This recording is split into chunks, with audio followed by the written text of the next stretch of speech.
Welcome to Live from My Office. Steve Cochran here, and you're about to hear the full interview with former Chicago Police Superintendent Garry McCarthy. McCarthy ended up losing his job running the Chicago Police Department over a police shooting a long time ago. Was he a scapegoat? Did he take one for the team? You could argue that on your side with whatever points you have. I happen to be a fan of McCarthy, the work he did here and the work he did as a cop around the country. He is someone who has walked the walk and knows the tale of what it takes to be a cop, the risk that you put into your job every single day and the sacrifice your family makes, frankly, not knowing if you're coming home at night. Now, a week ago, there was a video release. It's a couple of weeks ago, as of the time we're taping this, which is on April 22nd. Whatever you listen to it, you may remember the name Dexter Reed. Dexter Reed was a bad guy in Chicago. Doesn't mean he should be dead, and I feel badly that he is. But he shot a cop who stopped him for completely appropriate reasons. And as they walked away, these cops continued to do the right thing until one was shot. They opened fire. Reed died. Kim Fox, the head of COPA, and the mayor all showed up for a press conference. None of the same showed up for the press conference about the death of Chicago police officer Luis Huestra. Luis was killed Sunday morning. It would have been the 21st. Luis Huestra is not only a former military man, he was an 8-year Chicago cop and was doing the right thing. Why the mayor and the appropriate authorities who were ready to implicate the cops just 2 weeks ago couldn't show up for one of their own is appalling to me. But we get into it now, and the reason I give you so much background up front is when this interview with Garry McCarthy was recorded, it was before Huesca was killed, frankly assassinated. So that's why we don't address it in the interview, but the content that Garry McCarthy brings you is directly relatable to all of it. So, with all of that knowledge, and the hope that you'll listen to the WLS show, 89 WLS, the Big 89, every morning between 5:30 and 9. However you get your radio, please listen, because we bring you these interviews all the time. Let's move forward with the full Garry McCarthy interview, and I think you'll agree that it will it'll inspire you for the right reasons as we do that now on Live from My Office. Pleasure to talk with the superintendent, Garry McCarthy. Garry, tell everybody what you're doing lately. What are you doing now? Because you're doing it for the good people in the suburbs. Yeah, I'm running the Willow Springs Police Department, which is in southwest suburbs. It's not an urban community, let's put it that way. It's much more of a pseudo-rural community. And it's a very small police department. As a matter of fact, I had more police officers in my squad when I was a 26-year-old sergeant in the Bronx. But having said that, I love it here. Yeah, and the thing I like about it is you're bringing up the next generation of good cops, too, and showing them how it should be done. Just by way of establishing the track record, everybody knows you and everybody knows who you are, but they may have forgotten where you've worked and everything you've done from deputy what was the technical title in New York? Deputy Commissioner? Deputy Commissioner Operations, yeah. Yeah, Deputy Commissioner in New York to running the Newark Department, obviously running the department in Chicago at the Chicago Police Department. So I think we got a discussion here that's probably threefold. One is I certainly want to take on your leaving the job.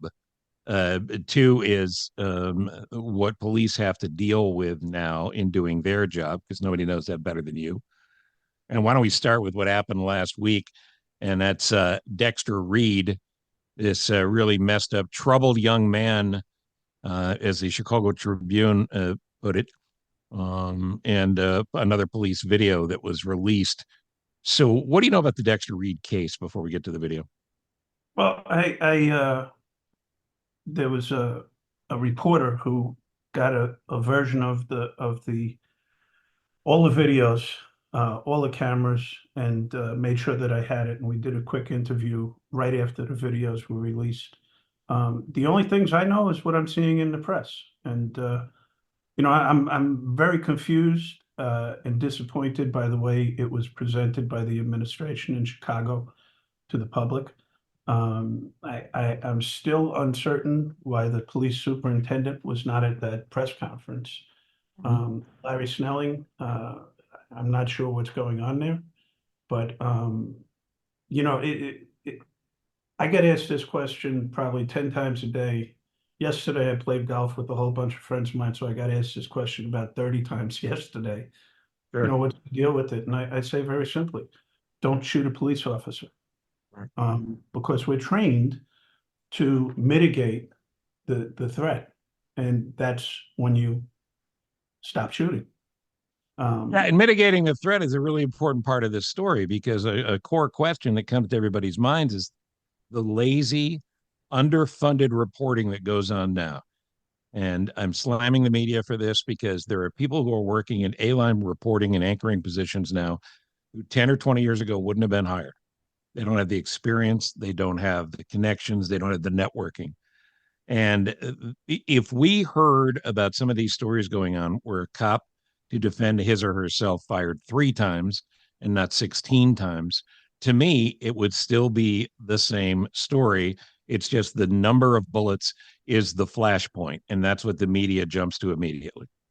yeah, and you know what, Steve? The thing that I say to people when they say, yeah, but what about 95 shots or 96 shots, however many it was? I say, well, let me ask you this question. Deadly physical force is one bullet. What if he got killed with one bullet? Would we still be having this discussion? Right. Because Right. that would have mitigated the threat right there. But it Right. didn't. And, you know, apparently, I'm being told that there were 10 or 11 shell casings that were recovered from inside his vehicle. Now, Right. we saw where the cops were. They were 20, 30 yards away at some points. And obviously, their shell casings are not going to be in the vehicle. So Right. he fired everything that he had at the officers, and then he gets out of the car. And honestly, the end of the video that I saw with the officer firing from basically a straight line behind the car when he got Mhm. out, you can't tell if he has something in his hand. And Right. he's just been firing. You have a cop down already. Right. And you're making split second decisions Yeah, to take care of the scenario, to mitigate, as you said, but also split second decisions to protect your own life. So you get to go home that day. yeah, exactly right. And you know, I'm very fortunate. I was a very active police officer. I went up through the ranks in the NYPD. I hope people realize that. Spent Sure. 25 years there. And when I went on the job, I had a friend in college who said if I want to go to any particular precinct when I'm finishing my training, to give him a call because his dad was a captain in the NYPD and said I could probably get you to wherever you want to go. And I said, okay, that's great. When I'm finishing up my training, I call him. I said, Howie, I want to go to the 4-6 precinct in the Bronx. He says, okay, 4-6, I got it. Calls me back 20 minutes later. He says, did you say 4-6? I said, yeah, why? He says, my dad wants to know if you actually took the psychological exam because nobody asks to go to the 4-6. All you got to do is screw up and you end up there. And you know what, Steve? It was the best decision I made in my police career because I didn't expect to do all the things that I did. You know, Sure. I looked at these old cranky white-haired sergeants and I said, man, I don't know if I could do that.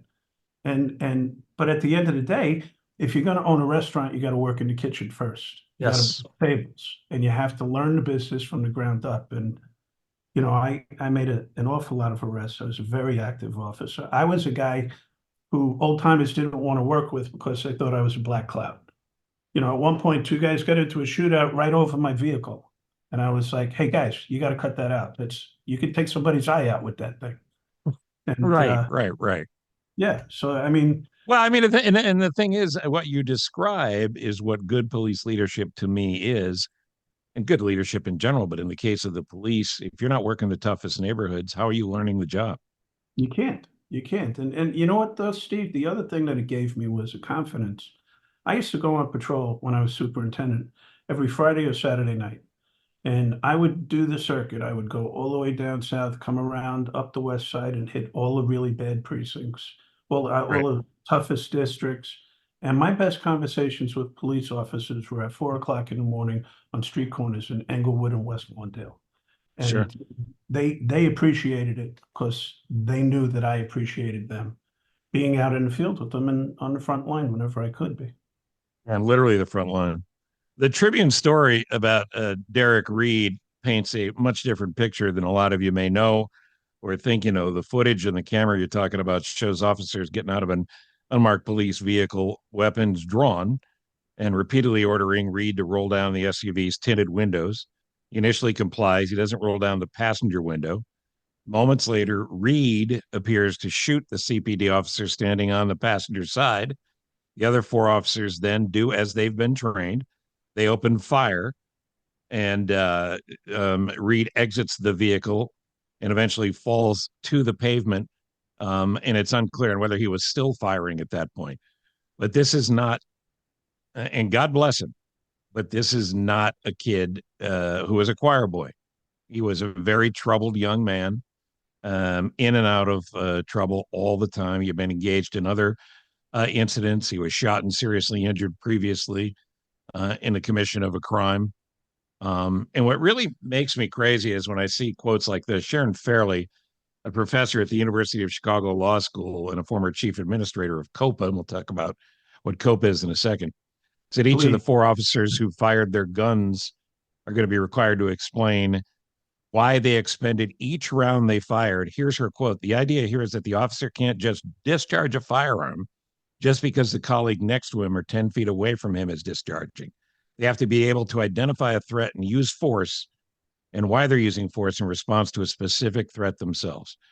That is one of the most insane quotes I've ever seen about a real-time situation where bullets are flying in the air. Because if you can't depend on your instincts as an officer and the training you've got, you certainly can't process it the way this professor from COPA says the rules say you should process that incident. I mean, what can you say about that? Well, I could say one thing. I can assure you that she's never been in a gun battle. And the other thing is, you would expect that somebody who was investigating police shootings would understand something called reflexive response, which is one guy fires, everybody fires. Okay, that didn't happen in this case because one guy fires, everybody fires. The gun battle would have sounded like this, and it's over, right? Right. But it pop, pop, pop, pop, pop, pop, pop, and it went back and forth, and it was staccato. And I kind of expected, when I heard that there were a lot of rounds fired, that was going to be the case, that it was reflexive response, but it was not. And it went on, what a number, 41 seconds. What a what a coincidence. The other thing, Right. Steve, is the gun was recovered in the vehicle. Right. And I know that because on the body cam that I saw, there's an officer who says, look, there's the gun right there. It's in the car. Now, mind you, the female officer who was on the driver's side of the vehicle in the initial stop, when Dexter is down, he's face down, and she's saying he's still got the gun, and she's trying to pull his hands out from underneath him so that they can get the gun. So they thought he still had the gun. And you're not going to make up a story in that amount of time. Of course not. So as this investigation goes forward, answer a couple of quick questions for me. Why do these investigations take a year? they shouldn't. They shouldn't take a year. When there's a homicide, or I should say murder, and someday, Steve, I'd love somebody to explain to the public that homicide means death at the hands of another. Murder is a sub classification under homicide. There's vehicular homicide, there's justifiable homicide, but everybody loves to say the medical examiner is classifying this case a homicide. Yes, it's death at the hands of another. I'm sorry, what was your question? Well, the question was why it takes a year. Oh, because to me, in a course of a year, memories fade, investigations lose their way, and different findings can be further from the truth than ever. Well, because they're lazy, that's why. When a murder occurs, I don't know if you know this, but police officers, detectives, investigators will work 24/7 for probably at least a week or so on that case doing nothing else. And you have homicide teams that come in to support them to keep them going and getting these things done. COPA works 9 to 5, and they might have a skeleton crew that comes out on midnights to see if there's anything else, if there happens to be another case. They don't work the way the police work, yet they're investigating police. And I, I'm guessing the reason why you asked that question is because one of the things that's very troubling to me is this issue of transparency. Because by releasing a video without any context, the officers hadn't made statements at that point. Mhm. Yet the head of COPA says, well, all we've got is a seatbelt violation. Now, where did they get that from? They didn't get it from the officers because they haven't made statements. Mhm. And they couldn't have seen a seatbelt violation because the tinted windows were up, which is a Right. very dangerous situation for a police officer. And if you watch the beginning of the video from start to finish, these men and women, jump into their vehicle and take off like the hammers of hell. And then they pull up in front of this vehicle. They didn't put on their lights and pull them over from behind. So there was something else afoot here. I don't know what it is. I don't know what it was, but we'll certainly find out. But that raises questions. And the other thing, and I'm sure you know this, Steve, is the first three reports from the scene are generally incorrect. And Yes, I've heard that. Yeah. when we start releasing information that is partial or hearsay or unconfirmed, we're causing more harm than good. This transparency thing is not working, you No, know? no. And to the point that I'm definitely going to make, which it sounds like you were going there, is why can't they just do an investigation, take a month, put the whole thing out there, if that's Mhm. what they want to do? Which, by the way, Brandon Johnson didn't even realize that it's not up to him to release videos. It's the state's attorney's investigation. So Well, and it whatever. goes to, and we'll talk about Laquan McDonald and your life in a second here as well. But I vividly remember a conversation we had where you spoke of your hands being tied, not about Jeffrey or about Van Dyke, not Jeffrey, but about any officer. Yeah, That because of the way the police department was structured in Chicago, you didn't have the power to fire an officer. There no, were multiple layers of discipline, like every whacked out HR department you've ever worked for in the corporate world, where you could even discipline somebody and how they had to be disciplined. And that's literally tying the hands of the management of the police to root out what everybody says. If you find a bad cop, you want the bad cop gone.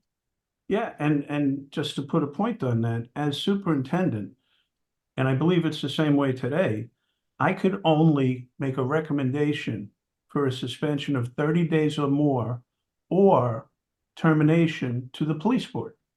And during my first 4 years here in Chicago, 75% of my termination recommendations were denied by the police board. So here I am trying to fire bad cops, and I'm being told no by the process, which is being run by civilians. All of this is political because people all bring agendas to the equation. When you're a cop doing your job, your agenda is to find the bad guys and get the bad guys, arrest the bad guys. The agendas of the courts and the state's attorney's office and other things have nothing to do with what you're doing. But for the life of me, and I know I get on this sermon every time you and I talk, I don't know how cops get up in the morning and go to work like you and your guys there, but certainly the folks that you commanded in the city and in New York and in Newark, when you don't have the support of the people that employ you. And I'm not talking about the greater community because the greater community believes that they need the police in the roughest neighborhoods. You know, that's better than anybody. They want the cops there. Oh, trust me, I know. It's ironic. To this day, probably in the vicinity of 10 to 12 people a day come up and say something to me. And every single one says, we need you back. We wish you were mayor, so on and so forth. And this covers the gamut. It's black, white, Hispanic, tall, short, slim, and fat. You know Right. what I mean? And Sure. I'm probably more popular to John Q. Black man in Chicago than people would realize. The elected Yeah. officials, they like to use it. But, just a guy on the street. I took my son to the Willis Tower the other day for the first Mhm. time. And I got out of an Uber, and there was a a senior black man who was sweeping up, obviously who worked for the building, and he looked and he goes, "Oh my God, it's you, McCarthy!" And we started talking for about 5 minutes.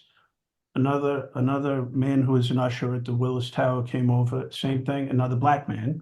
And they're like patting me on the back and shaking my hand and thanking me for everything. And my son, who's 7 years old, he's so accustomed to seeing this, it didn't make an impact on him at all. And that happens every day for me. Right. And like I said, I think I'm way more popular than people would think in the black community because they know the difference between the number of gunshots they were hearing at night today versus what they heard back then. Yeah, and this is not John Burge. This is not 1980 or 70 or 60. And by the way, it was never okay. But No. the way minorities are treated by the police, and this goes to a discussion because we could talk about this stuff all day, but it goes to ShotSpotter and how ridiculous the mayor's been in handling this. You don't put ShotSpotter sensors in Lake Forest because that's not where the gunshots are. You Right. put them where the crime has occurred, patterns show it's most likely to occur, and what could happen again. There's nothing racist about that. That's doing the job.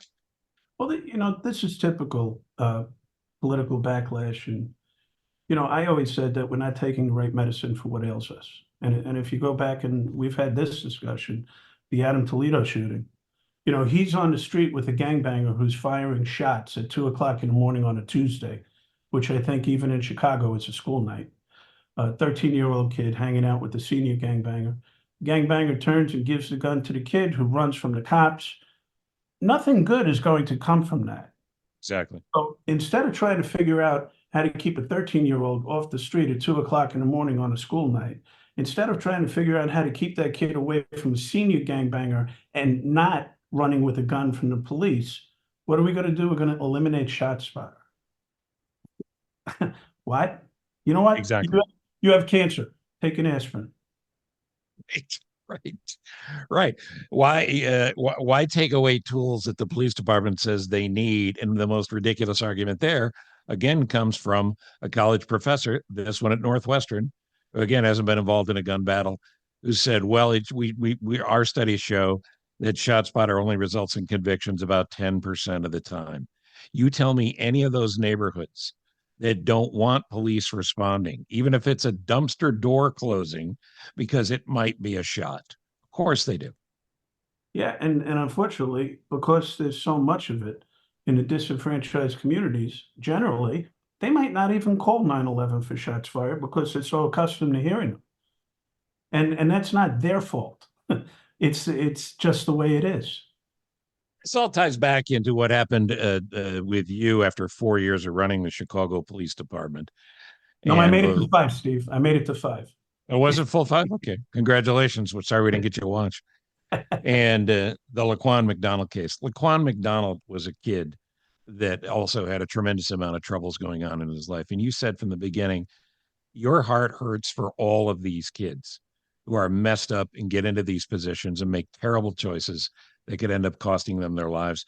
Somewhere along the way, people like Pastor Corey Brooks on the West Side, who are trying to build a center and trying to give kids different alternatives instead of gang banging. God bless them. And they deserve to be supported.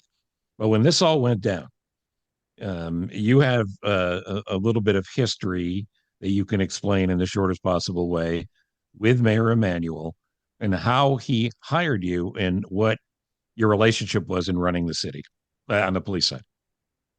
Um, uh, you know, everybody, it was interesting because I had worked for Rudy Giuliani first, right, in New Right. York as deputy commissioner. And when people were telling me about Rahm Emanuel being difficult to work with, I said, well, I worked with this guy, Rudy. I could probably work with him also. And it was interesting because I can tell you that 99.9% of the decisions that were made in the police department during my tenure were my decisions. I could think of exactly one decision where they asked me, his chief of staff said, Garry, do me a favor, just go along with this. I have to, we need this. This is a political thing that we absolutely need. And I said, okay. And I went along with it. And by the way, it was a mistake. It certainly rubbed me the wrong way because I feel like I was giving up my integrity. But I can tell you that, I had to argue with him frequently, but 99% of the time I got exactly what I asked for. And, I think he's just contrarian. Let's put it that way, where he But he devils did out. say, as you've said to me, he did say, I want you to be, and not these specific words, but I want you to be cognizant of the politics that I have to deal with, but I want you to run the department. That was generally the operating orders, right? Yeah, and that actually came out more out of my mouth than the other direction when I took the job. I said, Mayor, I'll keep your politics in mind, but I really need to make all the decisions in the department. To his credit, he agreed to it, and he actually stuck to it over the years. I had to remind him of it frequently, but by the same token, different people might have caved to that very easily. And sorry, I'm a Taurus, I'm Irish, and I'm a linebacker. So, Mm-hmm. it's pretty difficult once I dig my heels in. Yeah, yeah. You may have been stubborn once or twice, but for the right reasons. Um, so in the case of Laquan McDonald, I hold in my hand the City Council, City of Chicago Finance Committee report and minutes from the April 13th, 2015 meeting, specifically about the settlement with the Laquan McDonald family. This is a fairly short document, 15 or so pages, five paragraphs in. 5 paragraphs in, we get to the money shot, if you will. And the money shot is, and I'll read it directly. The law department recommends that a claim be settled for $5 million, inclusive of attorney fees and costs. And a man named Steve Patton, who is the city attorney in this particular situation, says, I'll explain why we think that settlement makes sense for the city and taxpayers later in this document. When that decision was made, there'd been no hearings, there'd been no discussions of what happened. I don't even know that the investigation had reached its end. So, can you fill in any blanks for me there? Yeah, there was also something else that nobody realizes. There was no lawsuit filed by the family. Ever. They approached the city um, sometime near the end of March, and by the middle of April, Steve Patton is in front of the City Council Finance Committee with the settlement. In that document, he goes through all the actions of every officer, or most of the officers that were relevant. And he never mentions the fact that in the agreement that he's making with the family, that there's a direction that they are not to release evidence in the case. Now, the interesting thing about this is that, first of all, CPD does not investigate its own uses of force. As you stated, it goes to COPA. But COPA only does administrative investigations. They can't lock people up. They don't have police powers. If they find something that they think is criminal, they turn it over to the state's attorney. The state's attorney is the one who determines whether or not there's going to be charges.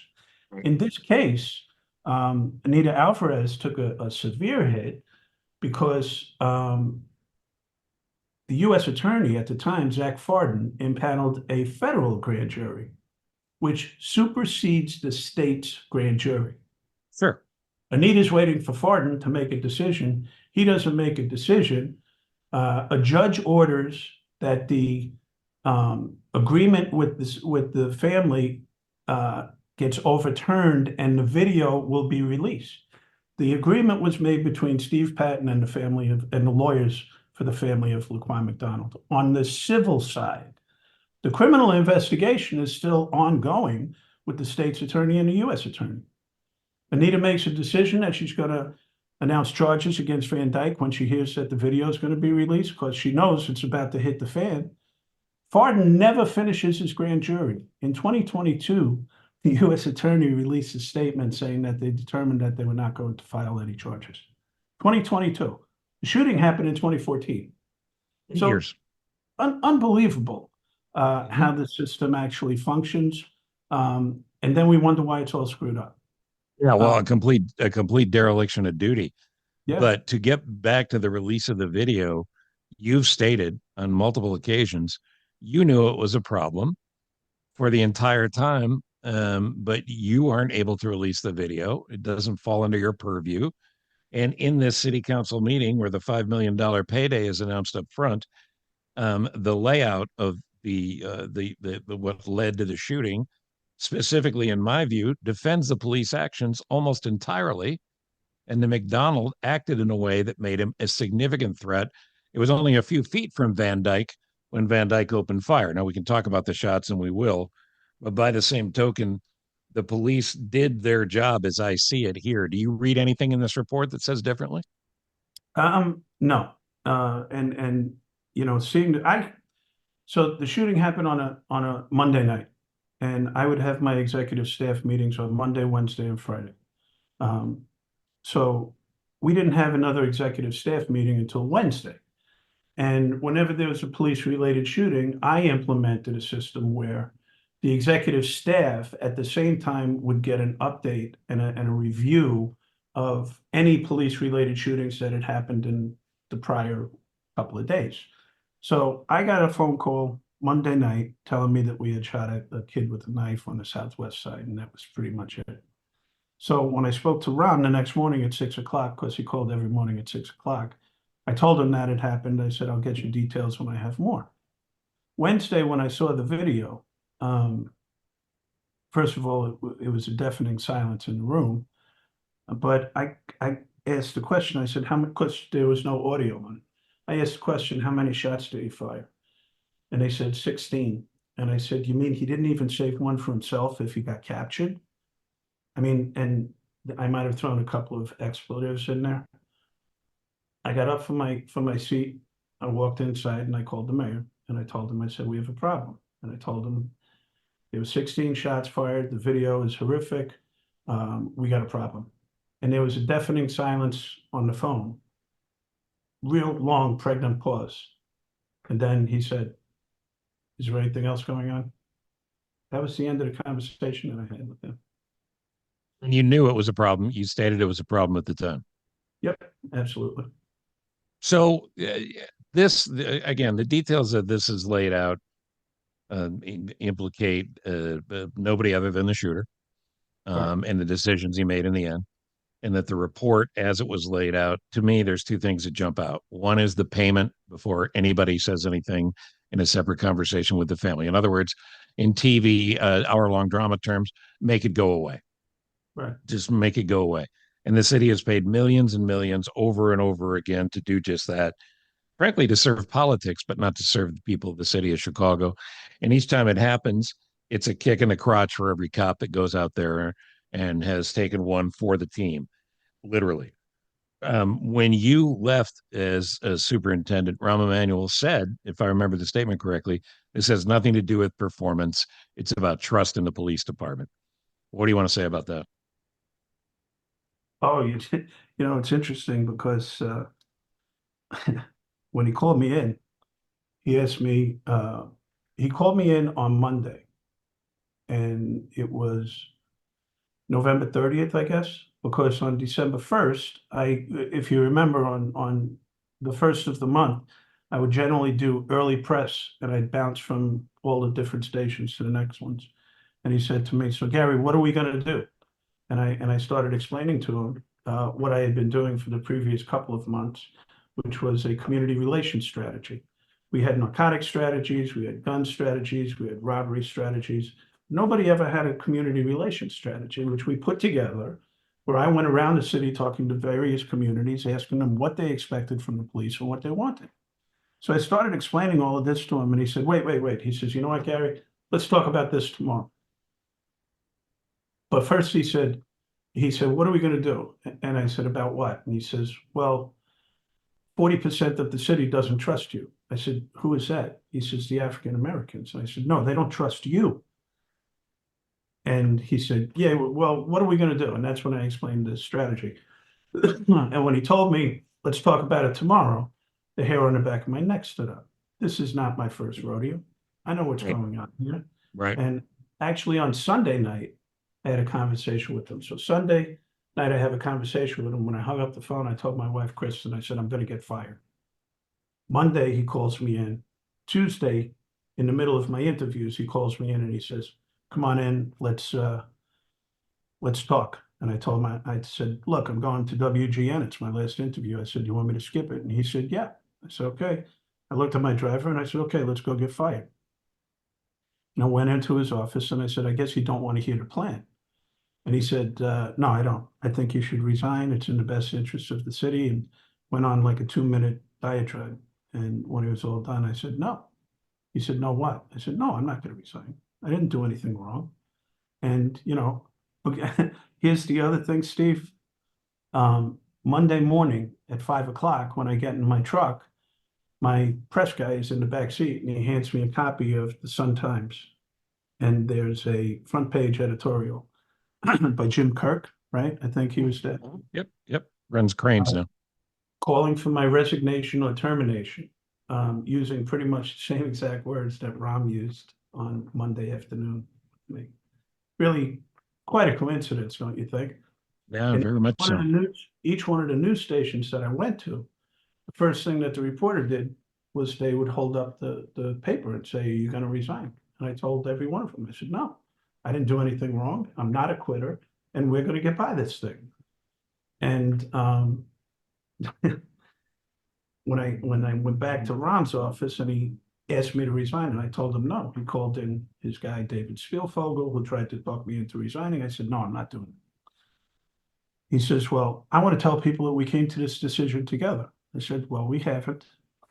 He says, eventually he goes, well, I'm the mayor and that's what I want to do. And I said, you can do whatever you want. And those are the last words I said to him. There might have been an expletive in there at the same time. Sure. Later that afternoon, his chief of staff calls me and says, can we have a conversation? We got to do some paperwork. I said, what paperwork? She says, well, your letter of resignation. I said, did you talk to the mayor about this?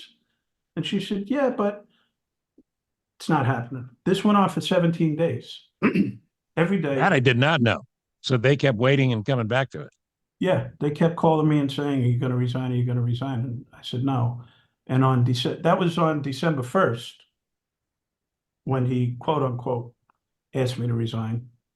And it was on December 17th when Franz Spielman filed a FOIA request for my letter of resignation, which didn't exist. So Eileen Mitchell, his chief of staff at the time, I think we went through like 6 of them, called me and asked if I was going to resign. I said, come on, Eileen, you know better than that. She said, well, do you want a letter of termination? I said, no, but if that's what you choose to do, that's up to you.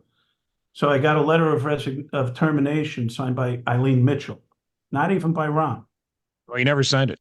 No. And it was emailed to me, and I emailed it to my wife right away with the comment, can you believe this? He didn't even have the balls to do it himself. And when they FOIA'd the Freedom of Information Act regarding my emails regarding Laquan McDonald, I was on exactly 2 of the hundreds of emails that went back and forth in City Hall regarding Laquan McDonald. My email to my wife was there, and that became front page in the Tribune and the Sun Times, which I know kind of off. The details get foggy for people at the end of the news cycle. Here we are a few years later. You have always been an honest guy, and you've always been upfront with me. You're always available to talk about these things. And I know you love this city. You've made a home here. Is there anything you would have done differently in how you did your job or process that case from your department and your office? I don't think so. I had limitations based upon the law, what I could and couldn't do. And what I've tried to explain to people, and naturally, there are people who just are never going to accept anything. If I released evidence that was part of a federal grand jury, the U.S. attorney would delight to indict a police chief. Big story. For compromising an investigation. So, and besides which, people don't even know that it was the practice at the time not to release evidence in a police-related shooting or any other investigation that the state's attorney was involved in. So, in my mind, I did exactly what I was supposed to do. I notified my superior about the issues. We reviewed the tactics. And in doing so, we would come up with recommendations of how to knock down police-related shootings, which we did. And I believe they were down about 75% during my 5-year tenure. Right. Yeah, I remember that number. You smacked in the face at all by the irony of the fact that We were talking about not releasing evidence in Dexter Reed's case, and this stated need for transparency, because that doesn't seem all that transparent to me. No, it's not. First of all, you, by not completing an investigation, you're doing a disservice to everybody, whether it's Dexter Reed, his family, or the officers who are involved, or the public at large. You're doing a disservice because there are people who love the cops, there's people who hate the cops, and there's people who can go either way in between, right? And we're poisoning the well. We're putting information out there that is not given context. It's not given a story. The officers haven't made statements yet. Yet the head of COPA is saying it was a seatbelt violation. Well, you can't have it both ways. If they can't make statements, you can't say what they were thinking and why they did what they did. But that's what she did. Selective transparency. And Fran Spielman, I'm glad you brought her up. She wrote a piece about this, and well, a number of pieces about this, which I'd recommend for people as well. Let me ask you a couple of basic questions, and I'll give you a chance to wrap up anything that we didn't talk about because I've already kept it too long. One of the things that jumped out of one of these stories was the lack of tasers, and how tasers weren't standard operating equipment. I could be misremembering this, but I feel like one of the first conversations you and I had when we talked about changes to the department, it's one of the things you wanted to see happen, that the cops would be equipped with tasers. Was that a budget thing that they weren't? No, I don't think it was a budget thing. Sergeants had tasers. Two things that still rile me up is the fact that during the entirety of the event with Laquan McDonald, which I don't even know how many minutes it went on, but the two officers who responded to the job did a magnificent job. One got out of the car and was following him on foot. McDonald went over and stabbed the tires of the police car. In front of a cop. Textbook de-escalation by the cops. They stayed with him and they put it over the radio. Not one supervisor took command of what was going on, which really troubles me. And that was the individual who had the taser. Okay. So sometimes they screw up. Sometimes they do it on purpose because they don't want any accountability or liability. And in this case, a lot of people paid the price for it. There was a big deal made at the time and at different times about if tasers had been present and if everybody had them, maybe no shots are fired. In the real world, that's not how these things tend to go down. But should they be standard operating procedure in big city cops? Yeah, as should be body cams. By the way, people don't even know, but I'm the one who implemented body cameras in Chicago. 100%. So and when you do traffic stops, I've talked to a number of Chicago cops that work for you through the years, and cops that are still on the job about this. And they laugh at the idea that they're rolling as racist, just looking to find a black person or a brown person or whatever. And they said, Steve, drive down the road, pass a car, tell me who drove it. He said, when we pull somebody over, it's because they have done something that is relevant to be stopped for. It's not a profiling. They're being pulled over because we have a reason to pull them over. Anything you can add to that? Oh, sure. I actually wrote a paper about this. Probably around 2016. We did a 2-year study on the quote unquote stop and frisk issue. And it turns out that in all of the 77 neighborhoods across the city of Chicago, who we stopped, where we stopped, and when we stopped exactly matched arrests and complaints. So let me put that in real simple terms. The population in Englewood is somewhere around 98% African American. Okay. If there's a white guy who lives there, the ACLU wants to make sure that we stop him 33% of the time because that's the city's population. That makes no sense at all. And that is not serving the people because we respond to crime complaints. We profile crime complaints. In Englewood, 100% for a 2-year period, shootings, robberies, and murders, description of the offender was African American, right? So just hold on to that for a second. If you go up to the 19th district, up by Boys Town and places like that, 58%, I think 58% of the robberies were committed by African Americans, but only 6% of the population up there is African American. Oh, we got you. We got you because you're stopping 58% African Americans. Within 1 or 2 percentage point, who we stopped, where we stopped, and when we stopped exactly matched the crime trends.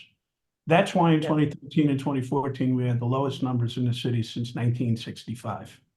It's called data-driven policing. Okay, Right. and that includes things like a gang book, right? Where we know who are the gangs, who are the gang members, what turfs they own, and who they're in conflict with. Right. Because the way that we cut down the shootings were, if you're a red hot chili pepper, and this is your territory, and you get into a beef with somebody in a different group in a different area, we know who's in conflict and where the shooting happens. It's not where everybody goes. We go to the rival gang's turf and we catch these guys going to retaliate. Because the first thing we say is, where's the retaliation going to take place? It's not going to be at the scene. It's going to be at the other place. Data-driven policing. So what It's did we do? preemptive. It's we got- preemptive. It's we got rid preemptive, of- not reactionary then. And Yeah. and can you do that kind of policing when you're 2,000 cops down or whatever the current number is? You have to do that type of policing. But the problem is we got rid of the gang database. That happened at the Lightfoot. And now we want to get rid of ShotSpotter. Let's just make sure we get rid of everything. And, like I said, don't try and fix the problem. Just try and stop the police from doing their job. And by the way, the officer who was involved in that shooting, absolutely devastated. And everybody talks about well-being of officers. Nonsense. Yeah, well, and we see officer suicides from the pressure of the job and all the things that go with it as well. Last question, and then anything else you want to add, but the number of shots fired piece. I go back to being in the FBI Citizens Academy and the eye-opening thing that was for me. They put you on a simulator. It's nothing like the real world, but you're on a sim. You got to decide in a split second if a bad guy has a gun and he's going to do something. You fire the shots in the sim, and then they ask you how many shots you fired. Invariably, you say 3, 4, and invariably it's 15 or 20. Right. You train to be a cop in those situations. How do you train a cop not to fire 16 times? I mean, that to me seems counterintuitive when the job is to mitigate the situation, meaning take out the person who could take out you and your fellow officers or innocent bystanders. Well, I think the problem that we have is our our training is cookie cutter. In New York, we would go to the range 50 at a time, 50 spots across a range. And they tell you fire 2, fire 3, fire 2, fire 3. And in between, you're supposed to be assessing the situation. Different people react in different ways to stress. And knock on wood, so far in my 43-year career, I've never fired my gun except for at the range.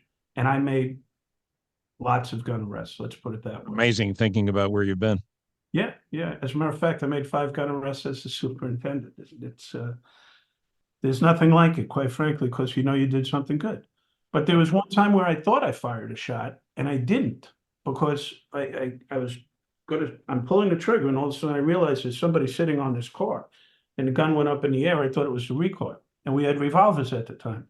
And after we grabbed the guy with the gun, I checked my gun, and the cylinder had actually turned.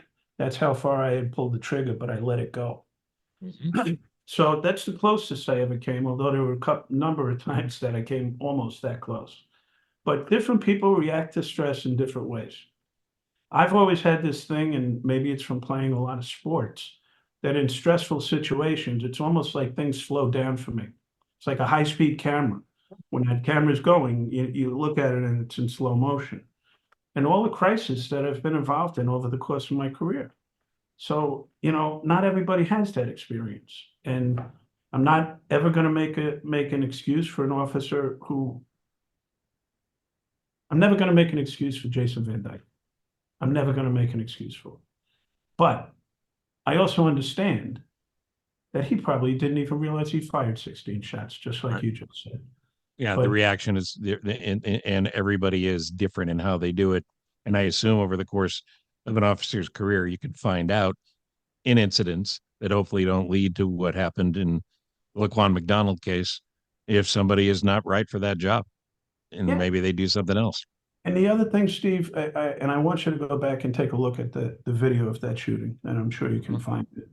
And what happens is, first of all, like I said, this thing went on for a good 5 minutes with the two officers following him.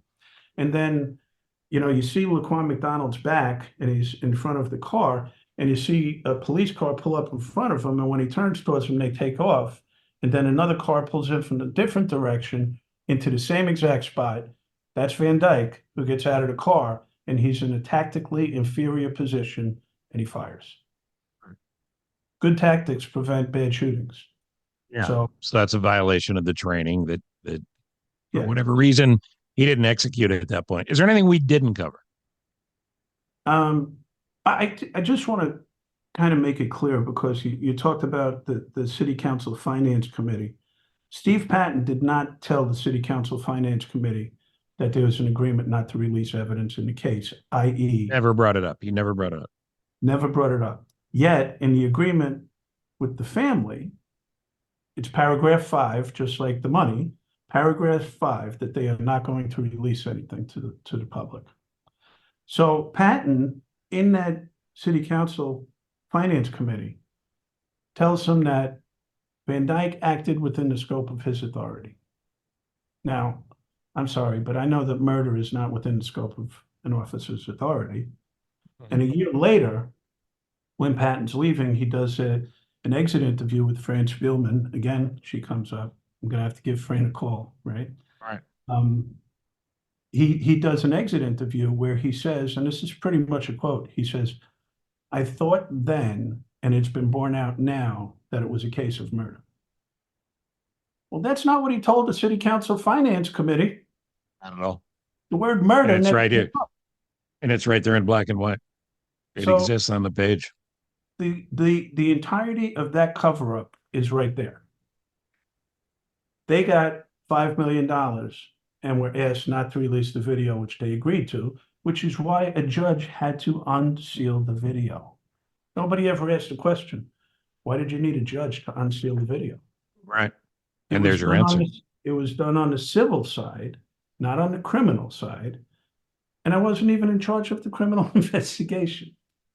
But I had to find a So way to support my family. would you, I know you've made a life here in Chicago and you love Chicago. Yeah, Would you take another big city job somewhere? that's tough because I've got a 7-year-old now. Mhm. We've got a beautiful house and a great neighborhood. Kristen is networked to the max as a lawyer here in Chicago. So I don't know if that would be in the cards. Plus, I'm going to be 65 in a couple of weeks. Maybe Willow Springs is the right place for me now, and Well, not listen, you're doing a great job there, but 65 ain't what it used to be. When you and I were kids, 65 was I can see dead from here. Now it's later middle age, and I'm right behind you. Steve, you What don't know about what's going on in here. what about politics? Ever run again? No, it's the most distasteful thing I've ever done in my life. To And it, listen it well, two things. First of all, to just ask people for money is not part of my being. I'm the guy, when I lived in apartment 710 on Ontario Street, I wouldn't go to the people in 709 and ask them for a cup of sugar. I would get in my car and drive to Jewel and buy sure. some sugar, right? So that's the first thing. But the listening to candidates, and how many forums I went to as a mayoral candidate, and listening to them again, speaking half truths and sometimes outright lies, and then correcting them publicly, and then you go to the next one and you listen to them say it again. It's Yeah. infuriating. It's absolutely infuriating. That's Uh, exactly why we need people to vote because the system is broken, and the only way to fix it is to get rid of those that broke it. yeah, and the other thing, yeah, you're exactly right. People have to get out and vote. Thankfully, Kim Fox is leaving and Eileen O'Neill Burke is coming in. Yeah, I'm Um, optimistic. yeah, but I was worried especially when 10,000 votes appeared out of nowhere. Right. People are still telling me, welcome to Chicago. And that's what they're talking about. 12 years later, or 13. What is it? It's 13 years. My God, I didn't realize that. 13. Garry McCarthy, former Chicago superintendent, running the police department of Willow Springs, and always a pleasure. I appreciate the conversation. I know I kept you a long time, but It's okay. Here on the podcast and also on WLS, people need to hear this stuff. And I'm glad you're out there. Thank you, Steve. It's always a pleasure to talk to you. Always.